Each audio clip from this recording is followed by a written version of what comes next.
What's up, guys? Welcome to Daily Dose of Reddit. This is your host, Zach, and today's subreddit is r/IDontWorkHereLady. This story's called, I Choose to Blame It on the Virus Panic. This happened to my neighbor, best friend, boss, BFF, and me today. A little background important to the story. We're both red-headed women. Both work for the same law enforcement department. I generally work nights. She generally works days. We both were told to take today off after working 3 36-hour shifts with only a few hours of sleep between because of dealing with panic from a certain virus that, aside from a couple of travelers, hasn't hit our area yet. Since we both needed stuff, BFF and I grabbed BFF's 2 offspring, Offspring 1 and Offspring 2, and head for a certain store that is a local chain that is something like a slimmed down Walmart. The uniform of their employees is black slacks, white polo, and an apron that varies by department. BFF is dressed in flats, casual pants, and a white button-down over a cami and her vest. I'm in blue jeans, knee-highs, boots, and a department t-shirt over my vest. In other words, nothing like store's uniform. Plus, we have,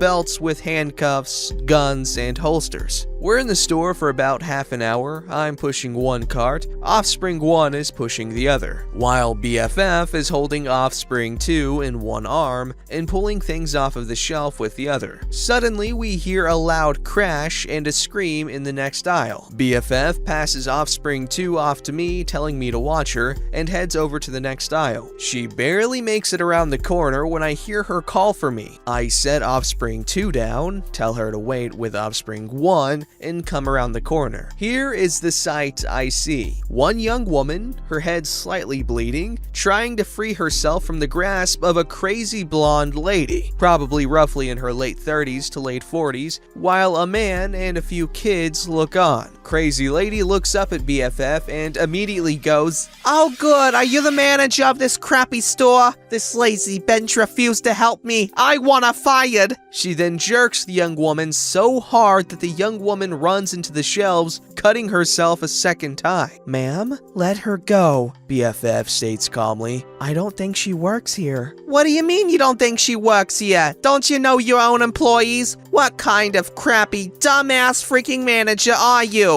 BFF looks at me. I look at BFF, then look back at Crazy Lady, giving her my most wicked smile. I'd say she knows her employees pretty well, I remarked. However, that lady doesn't work for the store. She's not wearing the uniform. "Tell your freaking security grunt to be silent," Crazy Lady spouts off.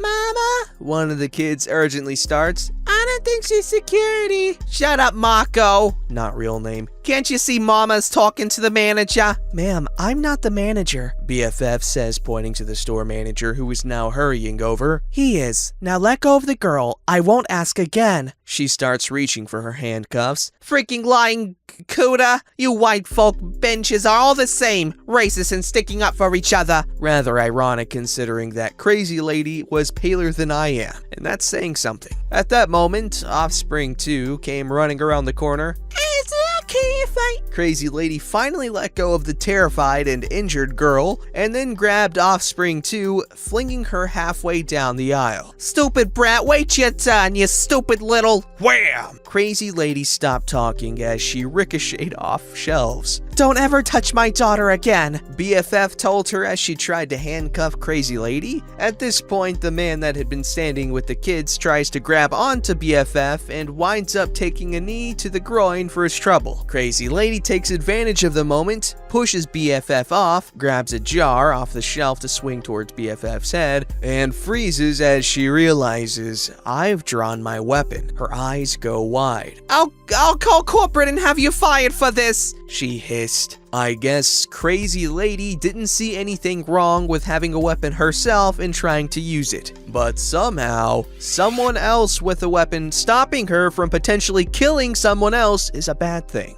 "Mama!" the little boy screamed. I've been trying to tell you, they don't work here. The lady's a police. Look at her shirt. She looked down at my shirt, and she definitely got that look people get when they realize they are in serious trouble. I wish I could say the fight left her then. Instead, as she was Mirandized, she kept insisting that she had done nothing wrong and that she was being entrapped by the police. After Crazy Lady and the man that tried to grab BFF were cuffed, given their rights, and sat on the floor, the manager helped me watch over the two while BFF went and checked on Offspring 2 while we waited on someone actually on duty and for medics to arrive. Entire thing took maybe 5 minutes from the time we heard the crash until the end. Another 10 for coworkers and medics to arrive. The young woman that was first assaulted had to go to the hospital to be checked out. Poor girl was really scared that she was going to catch something at that hospital. Offspring 2 had her arm broken and also had to go to the hospital. The man and kids turned out to be her boyfriend and their children. Crazy Lady and boyfriend are now in jail for the foreseeable future since courts are closed. Crazy Lady's kids are going to social services. Boyfriend was still in the process of applying for his green card. Now he probably can't get it and may be facing deportation at the end of all this. Since the injured girl,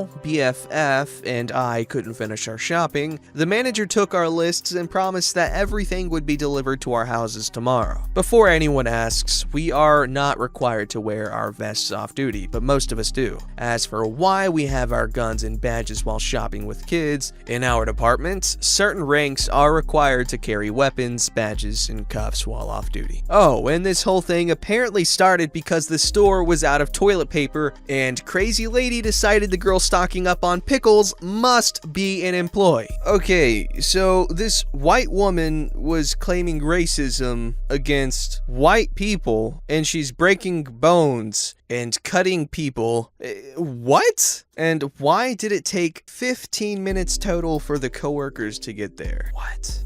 This story's called The Day I Was Hired and Fired from a Law Firm. Not sure if this one belongs here, but I hope you enjoy it anyway. So this is about 5 years ago. I worked as a chef at a bakery. It was my job to make everything but the baked goods. Every morning, the baker and I would walk in at about 4 a.m. and knock out all the food needed for the day. This would leave me ready to go home around 10 a.m. or so. This put us at the perfect time to deliver online orders. It was common for companies or other entities to place large catering orders with us. The baker and I would split them down the middle and deliver them on our way home. The delivery in question was for Bob, Dick, and Harry, attorneys at law. I have never delivered to BD&H before, but they were a regular of sorts. Every financial quarter, they would hold a huge meeting. This meeting would require roughly $700 worth of bagels and bagel accessories. This spread included 8 dozen bagels, all 10 of our flavors of cream cheese, pastries, brownies, and enough coffee to power a college dorm through finals week. My passenger seat, entire back seat, and entire trunk are filled with food. Now, BD&H is located on the 9th floor of a commercial skyscraper deep in an industrial complex downtown. Parking was non-existent. There were meters outside the building, but I knew I would need close to 10 trips to deliver all this food, and I didn't have a lot of change on me. Company policy was to just pay whatever fines I needed to park and then turn in my receipts. The money would end up on my next paycheck. So the building has its own parking garage, so I pull on in. The security guard, let's call him Sam, stops me and says that the parking garage is for employees only. I happily show him my delivery invoice and offer him a bribery bagel. Never leave the store without at least 2. Sam refuses the bagel and says I can park in one of the guest spots on the bottom floor. The fee is $5 for every 30 minutes, minimum of $10. I thank him and head to the bottom floor of the garage. So there are a total of 6 guest parking spaces. Just 6. All of them are taken. I head back up to talk to Sam when I see an open parking spot reserved for Bob, Dick, and Harry, attorneys at law. There are cars in every spot, with many spots being reserved for employees by name. The last spot is empty and is reserved for guest of Bob, Dick, and Harry. Perfect. I pull on in, I grab the most important part of the delivery, the coffee, and head to the stairwell. I get into the elevator and hit the button for floor 9. The elevator asks for my employee ID card. Well, crud. I try the lobby. That works. From there, it's 9 flights of stairs until I am outside the law firm of Bob, Dick, and Harry. After introducing myself, I am shown to the room where the meeting will take place. A table is set aside for me. I set down the coffee and head for trip number 2. That is when I see Sam talking to the receptionist. He runs over and starts shouting at me. I'm putting a boot on your freaking car! I told you to park in the guest spot on the bottom floor! I don't get a word in before he launches into a speech about security and how I could be hurting his building or people. That is when a very well-dressed man walks over. It so happens to be Bob, the Bob of Bob, Dick, and Harry's. Bob asks what the problem is, and soon the two are arguing. OP is delivering food for my meeting. He is allowed to use my parking spots. Those parking spots belong to the building. You are leasing them like you lease this floor. I am the one who says who can park there. He isn't an employee, so he isn't parking. Then I'm making him an employee. You can't do that. You know what? You're right. Harry, get over here. Harry walks over with an amused look on his face. Harry here is the head of our HR department. Harry, hire this boy. Harry pulls out a piece of paper and scribbles, OP is now a member of Bob, Dick, and Harry's, and signs it, then asks me to sign as well. I do so. Bob reaches over to the receptionist, who is already grabbing some things. Here's your employee badge, your parking permit, and your elevator key card. Now please, do the job I have hired you to do, and deliver my bits. Sam looks on in utter fury as I ride the elevator down to my car. 7 sweet elevator rides later, all the food is delivered. Bob and Harry meet me at the table. OP, you have made great strides in this company and I am proud of your work. But I feel it is time for us to part ways. Here is your final check. Bob then hands me a crisp $50 bill. And your severance package. Now please be sure to return your badge and card on the way out. Harry hands me a $20 bill and sends me on my way. The receptionist is sure to validate the parking ticket that Sam gave me, and I head on out. On the way out, Sam grins at me and asks for my ticket. I place it in the machine in his station. It sees the validation I got and lets me out for free. Sam glares at me as I drive off into the late morning sun. Sam, the parking guy, is obviously not very happy with the work he chose because, gosh, can you be any more of a freaking urethra splinter? Jeez. This story's called, Today I Fudged Up by Dismissing My Uneasy Bowel on a 4th Date. So this happened December 2016, Boxing Day. I was dating a girl, let's call her Mary, and things were looking pretty good. We had a lot of fun together and had some very successful dates. Christmas was coming up and we both had no plans for Boxing Day, so I decided to invite her over for dinner. We both love cooking, so we did the cooking together, glass of wine, good talks, good fun. It was lovely. With 3 courses and accompanying wines, the kitchen time between courses, time was going fast. It turned out to be a heavy meal, not to mention the wine. We were getting drowsy and not exactly in the mood for extended good times in bed. So I came up with the idea to go for a walk. It was cold outside, so that would freshen us right up for business, or so I thought. Just before leaving the house, I feel my bowels twitch, or whatever you call it. They were uneasy, and no wonder. We had our shoes and coats on already, still talking away. So, I just dismissed it. It's not the time to say, hey, hold on, I probably really have to take a dump right now. And besides that, mine was a tiny apartment at that time, and the toilet was right next to the door, so there would be no pretending. It's a split second. I didn't even consciously decide not to go to the toilet. Bowel twitches, toilet is complicated, let's go outside. So I was planning to do a couple kilometer routes around the neighborhood. She wasn't very familiar with my town yet, so I had some nice buildings and streets in mind to show her. Fast forward 45 minutes, all is well. We're maybe 3/4 of the way in. A short climb was coming up. Some stairs followed by a steep section of street, maybe 100 meters. We're not even halfway up the steps, and my bowel graciously announces its existence again. He was luckily silent, but all the more ominous for it. You know that feeling like everything from your chest down to your crotch is liquid? That. It went as quick as it came, but I knew. It's time to go home. Home was about 15 minutes off. Should be good. We continue. Mary's talking, and talking, and talking, and my bowels have reintroduced themselves. I managed to casually mention that we have to go home because my stomach is weird. She responds in a casual, joking, and de-escalating way. Thank you, Mary. Of course, yeah, no worries. Sure, I'll manage.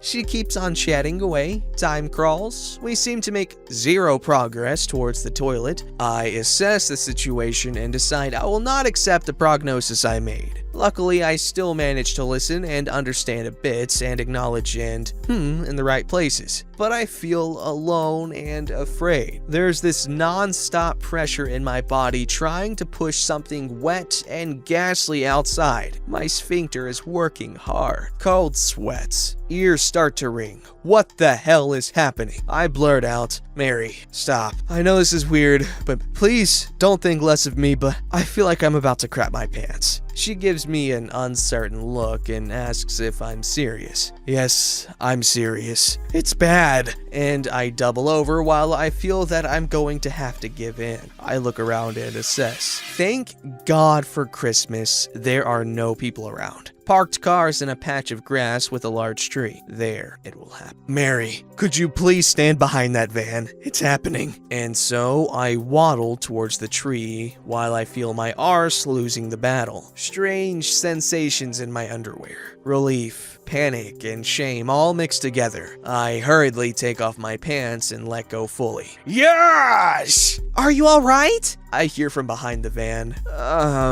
Yeah, better than before anyway. Please, stay there for a while, love. I decide to use the clean part of my underwear to clean my body a bit, and so I step out of my pants and go to work. Pants are luckily okay. I look at the mess I made. It's horrendous, and hell, I'm not dragging my muddy underpants along for the rest of the way back. I left them there, a Christmas monument to misery, a treat for the neighborhood dogs that would undoubtedly find it later. I don't know, but somehow it was even too much to face the monstrosity and take it to a bin somewhere. I just wanted to go ASAP, so we went. It's not long after that I decided she was a stayer. She was better about it than I could imagine anyone ever being able to be about something like this. And then on to me. Bonus screw up. Some 10 minutes later, we arrive home and I quickly jump in the shower. Turns out, the inside of my pants didn't escape unscathed. So I grab them and use the shower to remove as much evidence as possible. I clean up, toss my pants in the laundry, turn the machine on, put on something comfortable, and we proceed to have some tea on the couch. I suddenly hear this weird rhythmic thumping noise. My hand shoots towards my pockets. Crap! My phone is in the machine. Ended up being a solid base of trust and confidence in her, and several good laughs about it since. We're together quite happily. Still, thank you for reading. Let it be a lesson for all. Don't forget to like, subscribe, and hit that bell to never miss an episode.